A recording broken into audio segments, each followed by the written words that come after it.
اللهم صل على سيدنا محمد يا رب صل وسلم دائما ابدا على حبيبي. اللہ نے بتایا دیکھیے انسان کی فطرت ہے، جو اچھا آدمی ہوتا ہے، عقل مند آدمی ہوتا ہے، وہ آنے والی کل پر آج کو قربان کرتا ہے. آپ نے دیکھا ہوگا جو بچے اسکول نہیں جاتے، کھیل تماشوں میں وقت ضائع کرتے ہیں، انہیں والدین کیا نصیحت کرتے ہیں کہ ابھی کھیل کود میں ٹائم اگر ضائع کیا تو بیٹا کل تمہاری کیا ہو جائے گی؟ برباد. کہتے ہیں کہ نہیں کہتے؟ بول لو بھائی اگر کہتے ہیں تو. کہتے ہیں، کہنا چاہیے، اگر نہیں کہتے تو آج سے کہنا شروع کر دیں.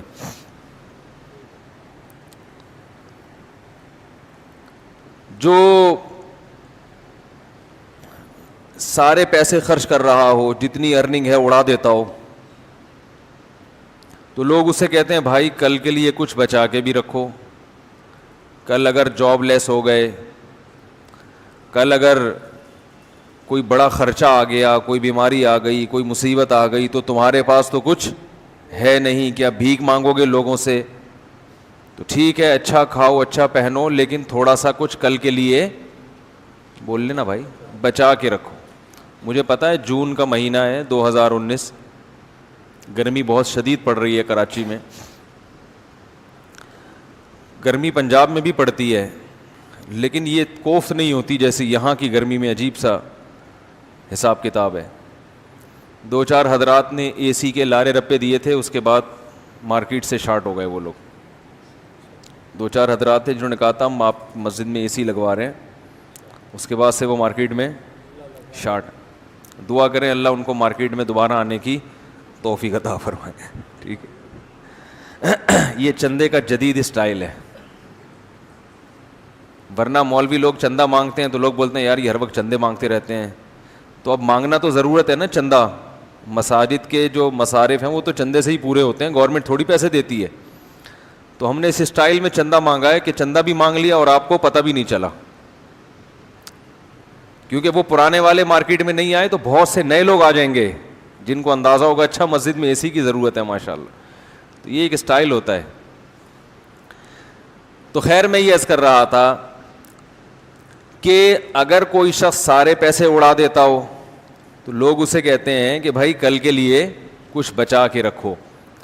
آپ نے دیکھا ہوگا سائن بورڈ پہ اشتہار ہوتا ہے بینکوں کی طرف سے، روپیہ بچائیے کل کام آئے گا، لکھا ہوتا ہے نا، روپیہ بچائیے کل کام آئے گا. تو کل کی فکر کرنا یہ عقل مند لوگوں کا کام ہے. کتنی فکر یہ بھی میں بتاتا ہوں، اس میں غلو جائز نہیں ہے.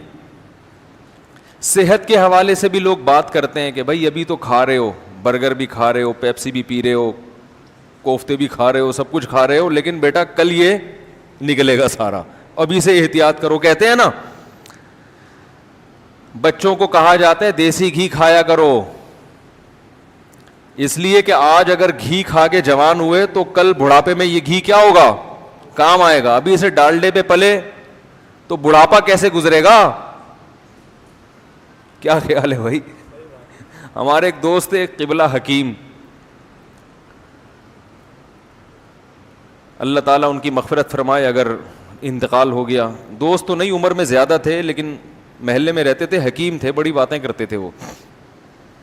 تو ایک نوجوان ان کے پاس آیا، بہت ہی باریک سا، 15-16 سال اس کی عمر تھی، بالکل ایسے، بلکہ 18 سال عمر تھی، ایسے باریک. ایک تو ہوتا ہے دبلا اور ایک ہوتا ہے باریک. وہ کچھ اللہ معاف فرمائے غلط کاریوں میں لگا ہوا تھا، ناجائز چیزوں میں، جس کی وجہ سے اپنی صحت کافی خراب کر لی تھی اس نے. تو وہ حکیم صاحب اس کو سمجھا رہے تھے کہ بیٹا جب جسم میں قوت ہونی چاہیے، طاقت ہونی چاہیے، اس وقت یہ حال ہے، تو جب بڑھاپا ہوگا، جب طاقت ویسے ہی جسم میں نہیں رہتی، اس وقت کیا ہوگا تمہارا ہے؟ بھائی جوانی کے بعد کمزوری ہے نا، تو جب جوانی میں ہی کمزور ہو تو کمزوری میں کیا حال ہوگا؟ تو مجھے اس بات پر نا ایک قصہ یاد آیا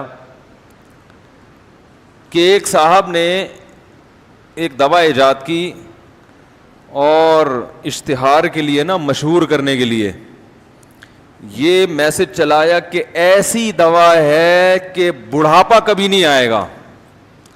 دیکھیں اپنی چیز کو ایڈورٹائز کرنے کے لیے ایک اصول یہ ہے کہ آپ کوئی ایسا کام کریں جو دوسرا نہیں کر رہا, تو آپ کی بات مارکیٹ میں پھیل جائے گی. سب ایک طرف جا رہے ہیں تو آپ کوئی نیا فرقہ لانچ کریں, نئی نئی باتیں مارکیٹ میں لا کے پھینکتے رہیں آپ, تو آپ بہت جلدی مشہور ہو جائیں گے اور چند لوگ بھی آپ کے پیچھے چل پڑیں گے. تو وہ اس نے دوا کہا کہ ایسی دوا ہے کہ میں قرآن پہ ہاتھ رکھ کے قسم اٹھا سکتا ہوں کہ بڑھاپا قریب نہیں آئے گا. اب دنیا میں کون ایسا ہے جس کو بڑھاپے سے محبت ہو؟ ہر آدمی چاہتا ہے ہمیشہ جوان رہو. وہ بھیڑ لگ گئی اور وہ دوائیں مناسب ریٹ پر بیچ رہے ہیں, لوگ لے لے کے جا رہے ہیں. اب جو کھا رہا ہے بیمار ہو رہا ہے, جو کھا رہا ہے بیمار ہو رہا ہے. خیر انہوں نے ٹھیک ٹھاک نوٹ چھاپ لیے اور وہاں سے پتلی گلی سے نکل لیے. بعد میں کسی نے ان کو پکڑا, بولا آپ نے یہ دعویٰ کیا تھا ایسی دوا ہے کہ بڑھاپا نہیں آئے گا, اور جو کھا رہا ہے وہ اس کی تو حالت خراب ہو رہی ہے. تو اس نے کہا بھائی جب جوانی میں ہی مر جائے گا تو بڑھاپا قریب, کیا خیال ہے بھائی؟ بھائی جب جوانی میں ہی مر جائے گا تو بڑھاپا قریب بھی نہیں آئے گا, جوانی میں مار دے گی یہ دوا اس کو. تو وہ حکیم صاحب اس نوجوان کو سمجھا رہے تھے کہ ابھی تمہارا یہ حال ہے, وہ بیچارے غلط کاریوں میں ناجائز چیزوں میں لگ کے آج کل نوجوانوں نے صحتیں برباد کی ہوئی ہیں. تو وہ انہوں نے کہا کہ ابھی یہ حال ہے تو بیٹا بڑھاپے میں کیا ہوگا؟ یعنی ظاہر ہے بڑھاپا تو پھر آئے گا ہی نہیں. دیکھ لیں بیچاروں کی حالتیں کیا کیا چل رہی ہیں, صحتیں ہی ختم ہو گئی ہیں. کچھ والدین نے ظلم کیا اولاد کے اوپر, ان کو الٹی سیدھی چیزیں کھلا کے. آج کے بچے دیسی گھی نہیں کھاتے, ان کو دیسی گھی سے بدبو آتی ہے, حالانکہ دیسی گھی میں اللہ نے خوشبو رکھی ہے, اس کی خوشبو پہ تو وہ بکتا ہے. بھینس کے دودھ میں, گائے کے دودھ میں اللہ نے خوشبو رکھی ہے, وہ خوشبو آج کل بچوں کو بدبو لگ رہی ہے, الٹے دماغ چل رہے ہیں. خیر, تو عقل مند وہ سمجھا جاتا ہے جو آج فکر کرے کل کی. ایسا ہی ہے نا, تو بچوں کو کہا جاتا ہے بیٹا آج کھاؤ, جو جوانی میں کھا لیا وہ کام کب آئے گا؟ کیونکہ بڑھاپے میں نہیں کھایا جائے گا پھر, اور زیادہ کھاؤ گے تو نقصان بھی ہوگا. آج کھا لیا تو کام کب آئے گا؟ کل آئے گا. تو اتنی بات تو پوری دنیا میں سب مانتے ہیں, اس پر ساری دنیا کے عقل مندوں کا اتفاق ہے کہ کل کی فکر کرنا عقل مند لوگوں کا کام ہے, اور بے وقوف آدمی آج ہی سب کچھ حاصل کر لیتا ہے, آئندہ آنے والے کل کی فکر نہیں کرتا. لوگ بیٹیوں کی شادیاں کیوں کرتے ہیں؟ ان کو پتہ ہے بھائی ہم مر جائیں گے تو یہ اپنے گھر میں رہیں گی تو ان کا مستقبل محفوظ, ورنہ کسی باپ کا دل نہیں کرتا کہ بیٹی کو گھر سے بولو بھائی رخصت. بیٹوں کو نکالنے میں اتنا مسئلہ نہیں ہوتا, نکل یہاں سے, کان سے پکڑ کے نکال دو, تھوڑا سا ٹیڑھا میڑھا چلے نا, چماٹ مارو, نکل یہاں سے. بیٹی کو سے جو باپ کو محبت ہوتی ہے تو کوئی باپ کبھی نہیں چاہے گا میری بیٹی گھر سے رخصت ہو, لیکن یہ قربانی باپ دیتا ہے بچی کے مستقبل کے لیے, اس کے فیوچر کے لیے. تو دنیا میں ہر شخص, آپ کو اولاد چاہیے اپنے فیوچر کے لیے. ہمیشہ آپ کماتے نہیں رہیں گے, ہمیشہ آپ کے ہاتھوں میں طاقت نہیں رہے گی. ایک وقت آئے گا آپ پہ بڑھاپا ہوگا, پھر آپ پہ مختلف قسم کی بیماریاں حملہ کر سکتی ہیں, تو اس میں صرف آپ کی اولاد ہے جو آپ کی خدمت کرے گی, باقی کوئی بھی آپ کی خدمت اس طرح سے نہیں کرے گا. وہ کرائے پر رکھ لیں گے آپ کسی کو, ایک الگ بات ہے, وہ دل اور جان سے محبت کے ساتھ خدمت نہیں کرے گا آپ کی. تو پلاننگ فیوچر کی, مستقبل کی پلاننگ یہ ہر آدمی کرتا ہے اور ہر شخص کو کرنا چاہیے. صحت کی پلاننگ بھی ہوتی ہے, معاشی لحاظ سے بھی آپ پلاننگ کرتے ہیں. لوگ انشورنس کیوں کرواتے ہیں کہ بھائی آج اگر کل ہم بیمار ہو گئے یا کل گاڑی میں حادثہ ہو گیا, مسئلہ نہ ہو جائے. تو اگرچہ انشورنس ناجائز ہے, حرام ہے, وہ طریقہ کار صحیح نہیں ہے, لیکن فیوچر کی پلاننگ کرنا یہ غلط, بولو بھائی, نہیں. یہاں تک میں اپنی بات سمجھا پایا ہوں. اب مسئلہ مسلمان میں اور کافر میں بڑا ہے. مسلمان کے ہاں جو کل کی ڈیفینیشن ہے وہ نہیں ہے جو کافر کے یہاں ہے. بہت مشکل ہے بھائی. کل کی جو ڈیفینیشن ہے نا ہمارے جو عرف میں, وہ 50-60 سال کی زندگی کو کل کہا جاتا ہے. حالانکہ یہ بہت چھوٹا کل ہے. اس کل کے لیے جتنی تیاری کی جا رہی ہے اتنی تیاری کی ضرورت نہیں ہے, کیونکہ یہ جو کل ہے نا جس کے لیے آپ تیاری کرتے ہو اور 40 سال تک کرتے رہتے ہو, تو یہ تیاری میں آپ کی آدھی سے زیادہ زندگی گزرتی ہے, اور اس کا آؤٹ پٹ جو حاصل ہوتا ہے اس کے لیے آپ کے پاس ٹائم, بولو بھائی, بہت تھوڑا ہوتا ہے. اب یہاں سے مشکل بات شروع ہو گئی. یہاں سے کیا شروع ہو گیا؟ ٹیکنیکل مسئلے اب آنا شروع ہو جائیں گے. دیکھو جو کل کی تیاری کی جاتی ہے وہ کب تک کی جاتی ہے؟ اکثر 40 سال تک تو فیوچر کی پلاننگ کرتے رہتے ہیں نا بھائی. آپ پہلے پڑھتے ہو, دیکھو 10 سال کا بچہ جو ہے نا, بچہ 7 سال میں جاتا, بلکہ میرا خیال ہے آج کل تو 4 سال, اسکول والوں کا تو بس نہیں چلتا, وہ کہتے ہیں بچہ پیدا ہمارے اسکول میں آگے کرو پھر ہم پڑھائیں گے اس کو. وہ تو فیسیں لینے کے چکر میں ہے نا. 7 سال سے پہلے بچے کو اسکول میں داخل نہ کریں, کھیلنے کودنے دیں اس کو, اس کی ذہنی گروتھ ہونے دیں. لیکن ایک اسکولنگ سسٹم ایسا مسلط کر دیا گیا ہے ہمارے اوپر, اتنے اتنے چھوٹے چھوٹے بچوں کو, جن کے بیچاروں کو ماں باپ کی آنکھوں کی ٹھنڈک بنتے, گھر میں رہتے. خیر یہ پھر ٹاپک چینج نہ ہو جائے کہیں. تو بچہ اسکول میں جا کے پیدا کر دیا آپ نے, معذرت کے ساتھ, جو فیوچر میں اسکول آ رہے ہیں ان میں یہی ہوگا. بلکہ وہ بچے کی پیدائش سے پہلے ماں باپ کو پڑھانے کے لیے کہ آپ کے بچے کے لیے پہلے آپ کا پڑھنا بھی ضروری ہے, ٹھیک ہے نا, تاکہ پیدا ہوتے ہی بچے کو پڑھی لکھی ماں ملے. تو ہم نے ماں باپ کے لیے بھی ایک سینٹر کھولا ہوا ہے جن کی اولاد ہونے والی ہے. وہ ان کا مقصد ہے پیسے کھینچنا, تو وہ بہت پہلے سے پلاننگ کریں گے.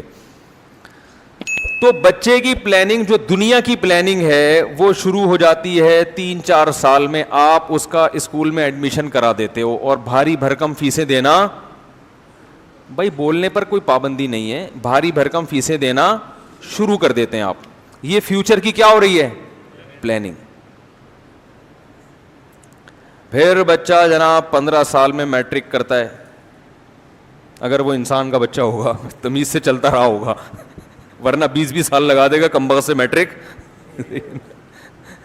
تو اگر وہ واقعی شرافت سے چلتا رہا تو انشاءاللہ 15 سال میں کیا کر لے گا؟ میٹرک کر کے نکل آئے گا وہ. لیکن ابھی آپ کی پلاننگ ختم, 15 سال اس نے فیوچر کے لیے, آنے والے کل کے لیے قربان کر دیے. 15 سال کے بعد پھر وہ 2 سال لگائے گا انٹر کرنے میں. یہ انٹر میں جو ٹائم لگا رہا ہے, صبح شام کتابیں پڑھ رہا ہے, کوچنگ سینٹر بھی جا رہا ہے, صبح کالج جا رہا ہے, یہ آج کے لیے کر رہا ہے یا کل کے لیے؟ بولو بھائی, کل کے لیے. یہ ساری قربانی. صبح صبح اٹھے گا, نماز کے لیے اٹھے نہ اٹھے, کالج کے لیے اٹھ جائے گا, پھر پڑھے گا, پھر امتحانوں میں 2 مہینے کی الگ ٹینشن. ہمیں یاد ہے امتحان کے دن کیسے ہوتے ہیں, ایک اچھی خاصی ٹینشن ہوتی ہے انسان پر. درمیان میں کچھ تفریح بھی کرے گا, سوات مردان چلا جائے گا 1-2 مہینے کے لیے, لیکن جو زیادہ تر ٹائم ہے اس کا وہ ٹینشن میں گزرے گا. ایک فکر کے رزلٹ نہیں آیا, پتہ نہیں نمبر کیسے آئے. انٹر کے بعد یعنی یہ کتنے ہو گئے؟ 12 سال ہو گئے, اور بچے کی عمر ہو گئی 17 سال. انسان کے بچے کی بات کر رہا ہوں, یہ پہلے بتا دوں. 17 سال میں وہ کیا کرتا ہے؟ انٹر کرے گا. ابھی فیوچر کی پلاننگ جاری ہے. پھر اس کے بعد وہ BCom کرے گا یا BSc کرے گا یا BA کرے گا, بیچلر بنے گا. پھر اس کے بعد 4 سال یونیورسٹی میں گزارے گا یا کچھ بھی کرے گا, بہرحال 18-20 سال اس کے لگ گئے فیوچر کی پلاننگ. 20 سال کے بعد جا کے اس کو ایسی جاب ملتی ہے جو اچھی نہیں ہوتی, لیکن وہ اس لیے اس جاب کو قبول کرتا ہے کہ اس کے ذریعے مجھے اچھی جاب فیوچر میں, بولو بھائی, مل سکتی ہے. مجھے مستقبل میں, یہ میں قرآن و حدیثی پر بیان کر رہا ہوں. لوگ کہتے ہیں قرآن حدیث, وہ جو میں نے آیت پڑھی ہے نا, کل کی تیاری کرو, اس آیت کا مطلب آپ کو سمجھا رہا ہوں میں. ایک صاحب مجھے کہنے لگے آپ نے پورا بیان کیا, کوئی قرآن کی آیت کوئی حدیث. میں نے کہا پورے بیان میں کوئی ایک بات قرآن و سنت کے خلاف ملی ہے؟ ایک آیت ہو اس کی تشریح میں 1.5 گھنٹہ لگ جائے, یہ زیادہ بہتر ہے کہ درجنوں آیتیں ہوں اور سمجھ میں ایک بھی نہ آئے. تو تشریح تو انسان اپنے ہی انداز سے کرتا ہے نا, کیا خیال ہے بھائی؟ تو ہر زمانے کے لحاظ سے اس کی تشریح اسی زمانے کے حساب سے کی جائے گی جس زمانے میں آپ ہیں. تو میں یہ عرض کر رہا تھا کہ 18-20 سال کے بعد وہ جاب کے قابل ہوتا ہے اور جاب میں وہ سستی جاب بھی برداشت کر لیتا ہے. مثال کے طور پر ایک شخص کمیشن آفیسر بھرتی ہوگی آرمی میں, تو شروع میں تھوڑی اس کے پھول لگ جائیں گے. 2 سال ٹریننگ میں اس کا اچھی طرح جوس نکالا جائے گا. وہ یہ سب برداشت کرے گا کس کے لیے؟ بولو بھائی, فیوچر کے لیے. ایک بات آپ کو درمیان میں جملہ معترضہ کے طور پہ کہہ رہا ہوں, اور یہ ایسی بات ہے جس پر مجھے بوٹ پالش کے تانے دیے جاتے ہیں. یہ جو ہمارے ہاں کہا جاتا ہے نا فوج سب سے زیادہ عیاش ہے, یہ بالکل غلط ہے. عیاشی کا ریشو فوج میں سب سے, بولو بھائی, کم ہے. یقین نہ آئے تو فوج میں بھرتی ہو کے دیکھ لیں, سمجھ رہے ہیں. میں نے ٹریننگ کے دوران بہت سے فوجیوں کو بھاگتے ہوئے دیکھا ہے. بھاگتے سے مراد ٹریننگ سے بھاگتے ہوئے کہ ہم یہ جاب نہیں کر سکتے. ہمارے اپنے رشتہ دار ہیں, بعض رشتہ دار جو فوج میں گئے اور موٹے موٹے آنسو سے روتے تھے وہ, اور ایک تھے جن کا سلیکشن نہیں ہوا. اس وقت تو روئے, بعد میں انہوں نے کہا اچھا ہوا نہیں ہوا, کیونکہ پھر جو انہوں نے روٹین دیکھی. تو یہ جو بیٹھ کے تبصرے کرنا ہے نا, یہ بہت آسان ہے کسی بھی شعبے. میں نہیں کہہ رہا کہ فوج دودھ سے دھلی ہوئی ہے, درجنوں خامیاں ہوں گی فوج میں, لیکن یہ جو ہمارے ایک ذہن بنایا گیا ہے کہ فوج میں عیاشی ہے ہوگی عیاشی, لیکن باقی تمام شعبوں میں سب سے کم ہے. آپ تھوڑا سا جا کے ذرا دیکھ لیں فوجیوں کی زندگی, تو آپ کیمپنگ جو کرتے ہیں, جنگلوں میں رہتے ہیں, آپ نیوی میں جا کے دیکھیں. آپ جو ہمارے جو فوجی جوان پاکستان نیوی میں جو سمندروں میں رہتے ہیں, ہر وقت الٹی کی گولیاں ساتھ ہوتی ہیں, ہر وقت الٹیاں. سمندر کی زندگی بہت بڑی ٹینشن ہے, بہت بڑی ٹینشن ہے. پاکستان نیوی کا تو کام ہی سمندر میں رہنا ہے, تو کیسے ممکن ہے کہ ایک آدمی سمندر میں رہے؟ اور وہ جہازوں میں وہ سہولتیں نہیں ہوتی جو تجارتی جہاز ہوتے ہیں. یہ ایک ذہن بنایا گیا ہے باقاعدہ پروپیگنڈے کے تحت, اور پھر ایسا ذہن بنایا گیا ہے کہ جو ذرا سی فوج کی حمایت میں بات کرے تو اس کے خلاف بھی پورا ایک میڈیا جو ہے نا اس کے خلاف بولنا شروع کر دیتا ہے. آپ جب تک کسی چیز کی خود گھس کے تحقیق نہ کریں, اس کے بارے میں آپ کو کمنٹس کرنے کی اجازت نہیں ہے. واٹس ایپ, فیس بک, اخباروں کی تحریریں یہ ریسرچ نہیں ہوتی. کسی شعبے میں جائیں, آپ کو کوئی آفیسر لگتا ہے نا کہ وہ عیاش ہے, تو آپ جائیں ذرا اس کے ساتھ کچھ دن گزاریں, اس کے ساتھ کچھ دن آپ گزاریں, تو آپ کو پتا چلے گا کہ, اور پھر آپ کسی اسی لیول کے گورنمنٹ کے کسی دوسرے آفیسر کے ساتھ ٹائم گزاریں, تو آپ کو دونوں کی عیاشی میں فوج کا ایک 18 گریڈ کا یا 20ویں گریڈ کا آفیسر اس کے ساتھ ٹائم گزاریں, اور یہ بھی دیکھیں کہ کیا پاپڑ بیلنے کے بعد یہ یہاں تک پہنچا ہے, اور وہی 20ویں گریڈ کا کوئی دوسرا گورنمنٹ آفیسر ہو, آپ اس کے ساتھ ٹائم گزاریں, تو آپ کو دونوں کے لائف سٹائل میں زمین آسمان کا فرق معلوم ہوگا. سمجھ میں آ رہی ہے بات؟ زمین آسمان کا فرق پتہ چلے گا آپ. خیر, تو میں یہ عرض کر رہا تھا کہ آپ نے فیوچر کے لیے جاب ملی, آپ کو کم پیسوں کی جاب پہ آپ گزارا کرتے ہیں, کیا سوچ کے کہ یار تجربہ تو ہو پہلے, آہستہ آہستہ انشاءاللہ ہم کیا کریں گے, ترقی کریں گے. ترقی کرتے کرتے پھر آپ جب 30-35 سال کے جا کے ہوتے ہیں تو آپ کو اچھی جاب ملتی ہے. تو 30-35 سال آپ نے فیوچر کی پلاننگ میں اب رہ کتنے گئے؟ وہی 35 سال زیادہ رہ گئے ہیں نا ابھی زندگی کے. سمجھو بھائی بات کو, اب کتنے سال رہ گئے؟ 35 سال. تو اب آپ کو صبر کر کے بیٹھ جانا چاہیے تھا کہ 35 سال میں نے اپنے کھپا دیے اگلے 35 سالوں کے لیے. بھائی قبرستان میں آپ جا کے دیکھیں تو 60 سے 70 کے درمیان ہی آپ کو عمریں لوگوں کی نظر آئیں گی قبرستان میں. تو اس کا مطلب ہے آپ یہ فرض کر لیں کہ 70 میں دنیا سے, بولو نا بھائی, چلا جاؤں گا. یہ تسلی کر کے بیٹھ جائیں, اس سے زیادہ فری ہونے کی ضرورت نہیں ہے. گریبی ہے, اگر بائی چانس بچ گئے تو بچ گئے, لیکن وہ بچنے کے بعد اس قابل نہیں ہوتا کہ وہ لائف کو انجوائے کر سکے. 70 سال کے بعد تو کوئی بہت ہی کوئی قبلہ حکیم صاحبوں کو کشتے مشتے کھائے ہوئے ہوں تو وہ ایک الگ بات ہے, لیکن ڈاکٹر نہیں بچتے 70 کے بعد, تو عام آدمی کہاں سے بچے گا؟ بچ جائے تو پھر وہ بیچارہ اس قابل نہیں ہوتا کہ وہ جو اس نے ماضی میں فیوچر کی پلاننگ کی اس پلاننگ سے فائدہ اٹھا سکے. اس نے اگر ماضی میں پلاننگ کر کے شوگر ملیں لگا لی تو وہ چینی خود نہیں کھا سکتا, صحیح ہے نا. اس کو شوگر ہوگی, اس کو بلڈ پریشر ہوگا, پتہ نہیں کیا کیا بیماریاں ہوں گی اس کو. تو میں یہ کر رہا ہوں, دیکھو یہ آدھی زندگی اس نے لگا دی فیوچر کی پلاننگ میں, لیکن ابھی اس کی پلاننگ ختم نہیں ہوئی ہے. میں نے کوئی ایسا شخص نہیں دیکھا جو 35 سال میں فیوچر کی پلاننگ نہ کر رہا ہو. کوئی آپ نے دیکھا ہو تو مجھے بتائیں, عجائب گھر میں رکھوائیں گے انشاءاللہ اس کو ہم, کہ یہ 35 سال میں اس کی جو تنخواہ ہے اس پہ یہ صبر کر کے بیٹھ گیا ہے اور یہ کہہ رہا ہے میرے پاس اب کھانے پینے کا بہت ہے اور اللہ کا دیا میرے پاس بہت کچھ ہے, اب میں مزید فیوچر کی پلاننگ نہیں کروں گا. اب یہ 35 سال تک جو میں نے محنت کی ہے, اب میں اگلے 35 سال بس اس محنت کا پھل کھاؤں گا. ہے بتاؤ دنیا میں کوئی ایسا؟ کیا ہو گیا بھائی, کوئی ہے؟ نہیں. تو ابھی عجائب گھر میں ہمارے ہاں جگہ خالی ہے. عجائب گھر ہم نے دیکھا تھا, میری عمر 18 سال ہو گئی تو میں پاکستان یہ کراچی کا عجائب گھر دیکھنے گیا تھا. تو وہ عجائب گھر خود ایک عجائب گھر ہے. اس عجائب گھر کو بھی کہاں رکھ دینا چاہیے؟ عجائب گھر میں. اس میں کچھ ایسی چیزیں ہیں جو خود عجائب گھر میں رکھنے کے قابل ہیں. تو خیر, لیکن ہوتا یہ ہے کہ 35 سال میں انسان حقیقت میں پلاننگ شروع کرتا ہے. اب کیا کرتا ہے؟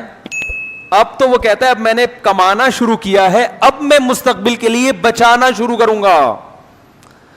بہت مشکل ہے بھائی سمجھانا. دیکھو 35 سال تک کمانے کی پلاننگ ہو رہی تھی. کیا مطلب؟ اپنے آپ کو پلاننگ کے قابل بنانے کی پلاننگ ہو رہی تھی. پلاننگ تو اب شروع ہوئی ہے. غلط تو نہیں کہہ رہا میں؟ 35 سال میں آپ کیا شروع کرتے ہیں؟ میرا گلا بیٹھا ہوا ہے, تھوڑی سی آپ کو بات سننے میں دشواری ہوگی. ابھی پنجاب کا میرا دورہ ہوا, وہیں قبلہ حکیم صاحب کے پاس گیا میں نے کہا اللہ کا واسطہ کوئی ایسی دوا دے دو گلا ٹھیک ہو جائے یار. تو انہوں نے علاج بالغذا بتایا ہے.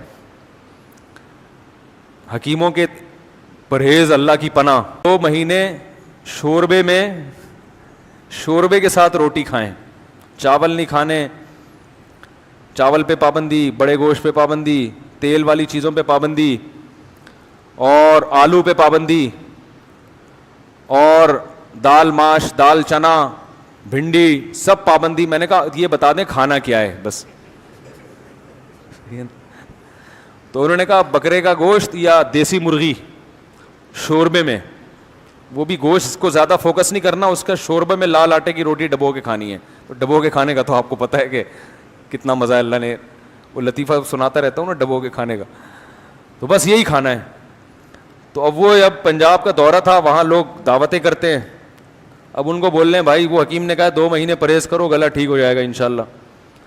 تو پرہیز کیسے کریں؟ تو وہ تو دعوت میں تو لوگ چھوڑتے ہی نہیں ہیں.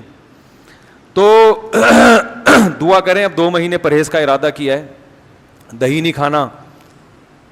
تو وہ حکیم خود بڑے ماشاءاللہ جاندار تھے. یہ بات تھی 75-76 سال حکیم صاحب کی عمر ہوگی اور ماشاءاللہ جوان آدمی. تو میں نے کہا جو خود اپنی صحت بنا سکتا ہے انشاءاللہ وہ دوسروں کی صحت بھی, ورنہ آپ ڈاکٹر کے پاس جائیں نا, معذرت کے ساتھ کوئی ڈاکٹر صاحب بیٹھے ہوں تو وہ اپنی ٹھیک نہیں ہوتی صحیح ہے نا, ڈاکٹر صاحب کی اکثر, سب نہیں, اکثر ڈاکٹروں کی اپنی صحت بیچاروں کی, کیونکہ جو صحت کے اصول ہیں اس پر وہ خود عمل نہیں کر رہے ہوتے, سگریٹ خود پی رہے ہوتے ہیں, رات کو 3 بجے تک تو کلینک سے بند کر کے آتے ہیں, 3 بجے ڈاکٹر صاحب کلینک بند کر کے آ رہے ہوتے ہیں اکثر, اور صبح 12 بجے تک پھر سو رہے ہوتے ہیں, تو کہاں سے صحت ٹھیک ہوگی.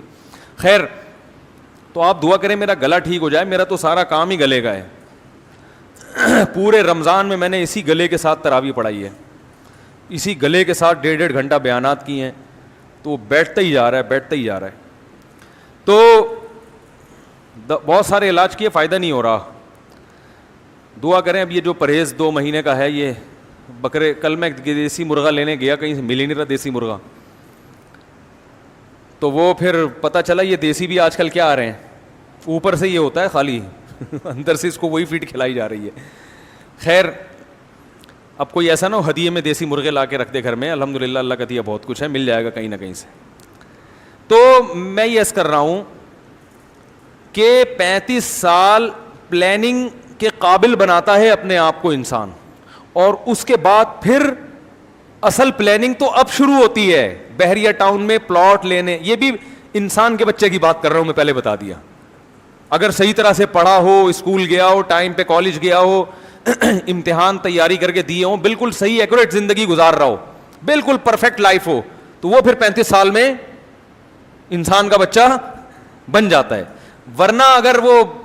ورنہ حالات آپ کو پتہ ہیں کہ کیا ہیں. 45 سال میں بھی لوگ کہتے ہیں یار ابھی تو کچھ ہے ہی نہیں, کیا کریں, بے روزگار پھر رہے ہوتے ہیں. تو 35 سال میں جب آپ کمانے کے قابل ہو گئے, آپ کی اچھی تنخواہ ہو گئی, تو اب آپ شروع کرتے ہیں فیوچر کی پلاننگ. ابھی پلاننگ اصل میں شروع ہوئی ہے. اب آپ کہتے ہیں میرے بحریہ ٹاؤن میں اتنے پلاٹ ہونے چاہیے, اب کوئی میں تنخواہ لے رہا ہوں, اب کوئی بزنس اسٹارٹ کرنا چاہیے. یہ تو بہت تھوڑی ہے.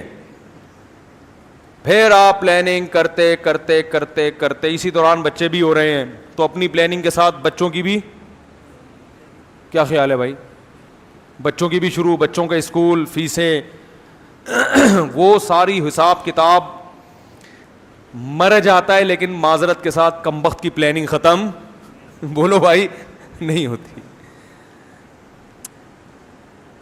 اور اگر بالفرض 50-55 سال میں آ کے بریک لگ گئی کہ یار میں نے جتنے پلاٹ خریدنے تھے خرید لیے,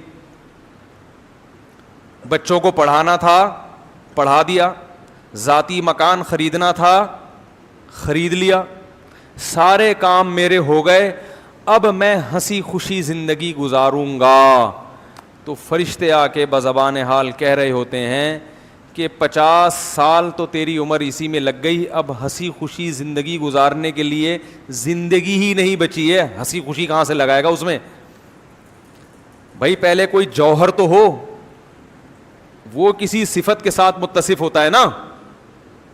کوئی چیز ہو تو وہ اچھی بھی ہوگی بری بھی ہوگی, چیز ہی نہیں ہے, اب تیری زندگی بچی نہیں ہے. 10-15 سال رہ گئے, وہ بھی 10 قسم کی بیماریوں کے ساتھ, شوگر, بلڈ پریشر اور ڈپریشن اور اسٹریس. یہ بھی ایک نئی بیماری ہے بہت تیزی سے معاشرے میں. وہ ڈپریشن اس بات کی ہوتی ہے کہ 50 سال میں جہاں تک آپ اپنے آپ کو دیکھنا چاہتے تھے پہنچے وہاں تک, بولو بھائی, نہیں ہو. تو اس کی وجہ سے اسٹریس میں ویسے ہی چلا جاتا ہے آدمی. اچھا کیا ہو گیا میری پگڑی کو بھائی, صحیح ہو گئی اب؟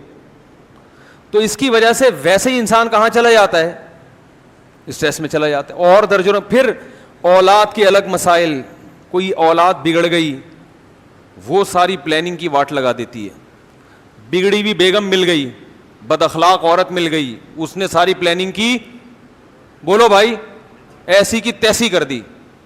سالہ مل گیا کوئی ایک بھی آڑا ترچھا, ایک سالہ بھی آڑا ترچھا مل جائے نا, وہ ٹینشن کے لیے, بولو بھائی. اور سوچو جس کے 3-4 قسم کے مختلف قسم کے سالے ہوں, اس کی زندگی کیسی ہوگی ہیں؟ وہ تو شکر ہے اللہ نے ہمیں اچھے شریف سالے دیے ہیں, ورنہ رزق تو لے لیا نا ہم نے, رزق تو لے لیا نا. تو پلاننگ کرتے کرتے کرتے کرتے بڈھا ہو جاتا ہے, اور بالفرض اگر پلاننگ روک دے تو اب اس پلاننگ سے فائدہ اٹھانے کے لیے زندگی بہت تھوڑی بچی ہے, بہت تھوڑی زندگی بچی ہے, بہت تھوڑی. اور اکثر لوگ تو اچانک بیٹھے بیٹھے اٹیک ہو گیا, شوگر لیول ہائی ہوا, گردے ڈیمیج ہو گئے, ایک دم موت کی طرف لڑکتے ہیں. تو میرے بھائی قرآن مجید جو بار بار کہہ رہا ہے کہ یہ دھوکے کا گھر ہے, دھوکے کا گھر ہے, اعلموا یقین کر لو, جان لو, انما الحیات الدنیا لعب و لہو, کہ دنیا کی زندگی کھیل ہے, تماشا ہے, اور کیا ہے, متاع الغرور, دھوکے کا گھر ہے. بار بار جو قرآن کہہ رہا ہے یہ اس لیے کہہ رہا ہے کہ یہ واقعی دھوکہ دیتی ہے انسان کو. ہم یہ سمجھتے ہیں کہ دنیا مجھے دھوکہ نہیں دے رہی, یہ بہت بڑی بھول ہے. دیکھو ایک شخص ہے جس کے بارے میں محلے والے یہ بتائیں کہ یہ دھوکے باز ہے, تو عین ممکن ہے آپ بولو بھائی کہ محلے والوں کو اس سے کوئی چڑ ہوگی, ہو سکتا ہے یہ دھوکے باز نہ ہو, لوگوں کو اس سے کیا ہو, چھیڑو. کوئی دوسرا شخص آ کے کہتا ہے یہ دھوکے باز ہے, آپ کیسے ہو سکتا ہے بھائی ان کے آپس میں کوئی ذاتی بغض ہو, اس وجہ سے یہ اس کو کیا کہہ رہے ہیں, دھوکے باز. لیکن جب ساری دنیا کہہ رہی ہوگی دھوکے باز ہے, تو آپ کو اس سے معاملات کرنے میں احتیاط کرو گے کہ نہیں کرو گے؟ آپ کہو گے یار اس سے لین دین میں اب احتیاط بہرحال ضروری ہے, کہ یار یہ ایسا ہے نہیں جیسا نظر آ رہا ہے, تو پیسوں کے لین دین میں آپ کیا ہو جاؤ گے, ہوشیار. تو یاد رکھو قرآن مجید میں اللہ تعالیٰ کا ارشاد ہے وَمَنْ أَصْدَقُ مِنَ اللَّهِ قِيلًا, اللہ سے زیادہ سچی بات کس کی ہو سکتی ہے, اللہ سے زیادہ سچ کون بول سکتا ہے. اللہ نے قرآن میں درجنوں جگہ پہ بتایا کہ یہ دنیا دھوکے کا گھر ہے. یا ایھا الناس ان وعد اللہ حق فلا تغرنکم الحیات الدنیا ولا یغرنکم باللہ الغرور. اے لوگو اللہ کا وعدہ سچا ہے, جس کل کو تم کل سمجھ رہے ہو وہ حقیقی کل نہیں ہے, حقیقی کل کوئی اور ہے. تو ایسا نہ ہو کہ تمہیں دنیا دھوکے میں ڈال دے, کیونکہ یہ کیا ہے, یہ دھوکے باز دنیا ہے. تو اب آپ بتاؤ جس کو قرآن بار بار کہہ رہا ہے دھوکے باز دھوکے باز دھوکے باز, اور آپ اس سے بڑے آرام سے لین دین کر رہے ہو, آپ اس سے بالکل پورا اعتماد کر کے اس دنیا پہ بیٹھ گئے, تو بتاؤ پھر ہم اور آپ سے بڑا بے وقوف دنیا میں کون ہوگا؟ محلے میں ایک آدمی کے بارے میں کوئی ایک شخص کہہ دے کہ یہ دھوکے باز ہے, آپ احتیاطاً اس سے لین دین چھوڑ دیتے ہو کہ یار مارکیٹ میں یہ بندہ بدنام ہے. بدنام نہ بھی ہو, ایک شخص بھی کہہ دے گا نا, آپ ہوشیار ہو جاؤ گے. اور یہاں اللہ بار بار بتا رہے ہیں کہ یہ دنیا کیا ہے, دھوکہ دینے والی ہے, دھوکہ دینے والی. اور ایسا اس پر اعتماد کر کے بیٹھ گئے کہ یار میں یہ بھی کروں گا, میں یہ بھی کروں گا, میں یہ بھی کروں گا, پھر یہ بھی ہوگا, پھر یہ بھی ہوگا, پھر یوں ہو جائے گا, پھر یوں ہو جائے گا, اور پھر میں مزے اڑاؤں گا. نہیں اڑاؤ گے میرے بھائی, یہ آپ کو دنیا کیا کر رہی ہے, بے وقوف بنا رہی ہے. دیکھیے قرآن مجید نے دنیا کے لیے جو لفظ استعمال کیا, زینت کا لفظ استعمال کیا, زینت. فرمایا انا جعلنا ما علی الارض زینۃ لہا. کیا عجیب بلاغت ہے قرآن کی. فرمایا کہ یہ جو دنیا کے اوپر کی چیزیں ہیں یہ ہم نے دنیا میں رہنے والوں کے لیے مزین کر دی ہیں. خوب اچھی طرح بات کو سمجھنے کی کوشش کریں. زینت کسے کہتے ہیں؟ فیشن کو. کوئی دلہن کو زیب و زینت سے آراستہ کیا جاتا ہے نا, تو کیا مطلب, چاہے وہ خوبصورت ہو یا نہ ہو, اس کو زیور سے آراستہ کر کے ڈسٹیمپر کے ڈبے خالی کر کے اس کے اوپر اس کو بہرحال خوبصورت بنانے کی کوشش, بولو بھائی, کی جاتی. چاہے وہ حقیقت میں خوبصورت ہو یا نہ ہو, اس سے بحث بیوٹی پارلر والوں کو نہیں ہوتی. زینت کا مطلب ہے خوبصورت بنانے کی, بولو نا, کوشش. حقیقت میں خوبصورت بنانا کس کا کام ہے؟ اللہ کا. تو زینت کا مطلب ہے کہ کوئی چیز حقیقت میں اچھی ہو یا نہ ہو, دیکھنے میں بہرحال, بولے نا بھائی, اچھی لگے. تو ہر انسان, مرد بھی زینت اختیار کرتے ہیں, عورتیں بھی زینت اختیار کرتی ہیں, اپنی چیزوں کو بھی مزین کیا جاتا ہے. آپ نے دیکھا ہوگا جو گاؤں دیہاتوں کے لوگ ہیں وہ اپنی سائیکلوں پہ کیسے ٹیپ چڑھاتے ہیں نا, سائیکلوں پہ کیا ٹیپ چڑھا چڑھا کے نیلی پیلی پٹیاں اور ایسے اس کو چھمک چھلو بنایا ہوا ہوتا ہے سائیکل کو. رکشے والوں کو دیکھ لو, ٹرک والوں کو دیکھو, مور بنا ہوا ہے, چیتا بنا ہوا ہے, پورے ٹرک پہ تنزانیہ کا جنگل آپ کو نظر آئے گا ہے, اور اس پہ نیلے پیلے. جو جس کو اللہ نے جتنی سمجھ دی اس کے حساب سے وہ اپنی چیزوں کو مزین کرنے کی کوشش کرتا ہے تاکہ دیکھنے میں کیا لگے, اچھی. اب گاڑی اگر کلر اچھا ہے اس کا اور آپ نے اس پہ بڑا جیسے دولہے کے کار کو سجایا جاتا ہے بہت اچھی طرح سجا دیا تو دیکھنے میں بہرحال وہ کیا لگے گی, اچھی. مگر حقیقت میں اچھی ہے یا نہیں یہ میکینک بتائے گا. وہ انجن اسٹارٹ کر کے دیکھے گا کہاں کہاں سے آوازیں نکل رہی ہیں, کہاں سے آواز نکلنی چاہیے مگر نہیں نکل رہی, اور کہاں سے نہیں نکلنی چاہیے مگر بولو بھائی نکل رہی. میں نے اپنی گاڑی دی کسی میکینک کو, میں نے بولا یہ عجیب سی ایک جگہ سے آواز آ رہی ہے. اس میکینک کے سمجھ میں نہیں آیا, اس نے وہ والی آواز بند نہیں کی جہاں سے آواز آ رہی تھی, جو مجھے بھی پتا تھا یہ دروازہ ہل رہا ہے, وہ آواز کیا کر دی اس نے, بند کر دی. تو انجن سے آواز آ رہی ہو یا کوئی اور چیز بج رہی ہو, اس سے پتہ چلتا ہے کہ یہ اچھی ہے نہیں, یہ صرف دولہا کی کار کو کیا, دولہا ہی کوئی دیکھ لو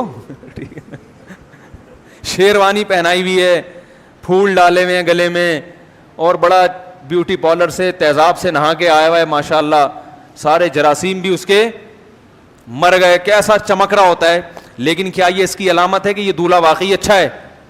بھائی اچھا لگ رہا ہے یا نہیں ہے یہ تو دلہن بتائے گی 6-7 مہینے کے بعد, کہ جب وہ عدالت میں خلا لینے کے لیے گئی بھی ہوگی تو پتہ چلے گا کہ یہ اچھا تھا بھی یا بولو نا بھائی اچھا تھا یا نہیں تھا.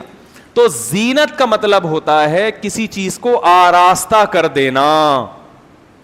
تو اللہ نے قرآن میں کہا انا جعلنا ما علی الارض, زمین کے اوپر جو کچھ ہے یہ ہم نے آراستہ کر دیا ہے, دیکھنے والوں کو اچھا لگتا ہے. اچھا ہے نہیں, یہ لگے گا بہت اچھا لیکن اتنا اچھا ہے نہیں جتنا اچھا لگ رہا ہے تمہیں. کتنی بڑی حقیقت اللہ نے بیان کر دی. تو اب ہم کیا کریں, اللہ اگر اچھا لگ رہا ہے لیکن ہے نہیں تو ہم کریں کیا, پھر چھوڑ دیں اس کو؟ بھائی سوال پیدا ہوتا ہے جب اچھا لگ تو رہا ہے نا, بہرحال اب کیا کریں, ہم تو جو چیز ہمیں لگے گی ہم تو اسی پر عمل کریں گے نا. بھائی گاڑی اوپر سے بھی تو دیکھی جاتی ہے نا, اچھی لگ رہی ہے کہ نہیں لگ رہی. تو یا اللہ ہم کیا کریں, چھوڑ دیں اس دنیا کو؟ اللہ نے فرمایا نہ چھوڑو نہیں, میں نے اچھا لگایا اس لیے ہے کہ تاکہ تم اس کو حاصل کرو, لیکن بتا دیا کہ یہ اچھی ہے نہیں اتنی, لہذا اس کو دل دینے کی کوشش بولو نا بھائی نہیں کرو. اتنی اچھی نہیں ہے کہ دل پکڑا دو اس کو.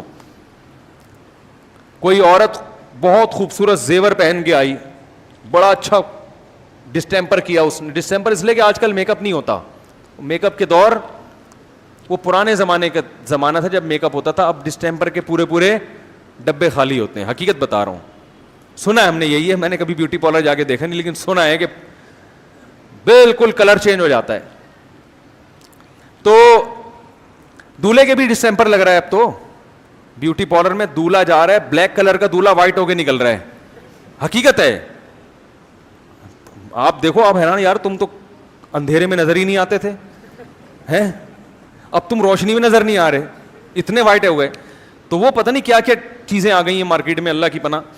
تو آپ کو کوئی دولہا, کوئی عورت کو کوئی بندہ نظر آیا جو بڑے اچھی ڈریسنگ اور بہت زبردست بیوٹی پارلر سے تیار ہو کے آیا ہے, یا کوئی دلہن ہے, آپ فوراً اس کی طرف طبیعت مائل ہو گئی, لیکن کسی کو پتا ہے کہ اس کے اخلاق اچھے نہیں ہیں, یہ گت بنا دے گی, تمہاری ایسی کی تیسی کر دے گی.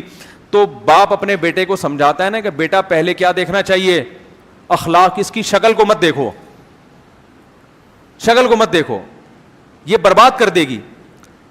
تو باپ یہ نہیں کہتا کہ یہ جو تمہیں اچھی لگ رہی ہے لگنی نہیں چاہیے, بھائی جب زینت ہے تو لگے گی اچھی, مگر اگر آپ اس کے صرف اچھے لگنے سے متاثر ہو گئے تو آپ کے بے وقوف اور احمق ہونے کی علامت ہوگی. یہ بالکل یہی حال اس دنیا کے ساتھ ہے. ایک اور آسان مثال دے کے بات کو سمجھا.